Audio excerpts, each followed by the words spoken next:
Wangs. Really? Well, as it turns out, it's pronounced Wangs, and it's the surname of the family who builds these amps. Before going any farther, I want to point a couple things out. Unlike so many other products of Chinese origin, Biang Effects, of whom Wangs Amps is a division, is a small family-run custom shop business of about 30 people. Half work on the Biang side, building their effects pedals. The other half work building the amps. It's a legit family operation. The company started in 2003 building products for Akai before making the move to selling their own branded products in 2006.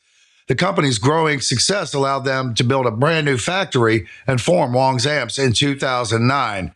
Over the next few years, Wangs began to build sort of a cult following due to the high quality build and tone of their amps. In 2012, Jeff Kalish was brought on to help bring Wangs out of just the Chinese market and into the rest of the world. So if you're living anywhere outside of China and you've seen or heard of these amps, it's ultimately Jeff's doing. Over the last several years, Wangs has been steadily proving their legitimacy and quality. Now, just like the classic amp that this is based on, the 2204HW features two EL34 power tubes and three 12AX7 preamp tubes. On the back panel, there are three speaker outputs, one each for 4, 8, and 16 ohms. Other than that, there's just a fuse and the power connector. No effects loop. The front panel as well is true to the original. You have a power and a standby switch, high and low inputs, and the control panel consists of just 6 knobs: presence, bass, mid, high, master volume, and preamp volume. As I mentioned before, this amp is hand-wired using high-quality components such as stuff from Vishay Electronics, as well as WEMA coupling caps. The transformers are an oversized, low silicone, mid-heavy iron based on a proprietary design from Wangs. So how's it sound? Well, a little while ago you heard a song. All the guitar tracks on that song were done using the 2204HW. Let's take a listen to the individual tracks. Now I'm running from the amp into my Sur Reactive Load IR, and from there into my Apogee interface and into Logic. The impulse responses vary depending on what sound I'm going for. They'll be listed on the individual parts. Any reverb or delay you hear is coming in through a bus in Logic.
Now, I'm not going to go into how closely this amp may or may not come to the original. Truth be told, I don't have an old school 800 here to compare it with.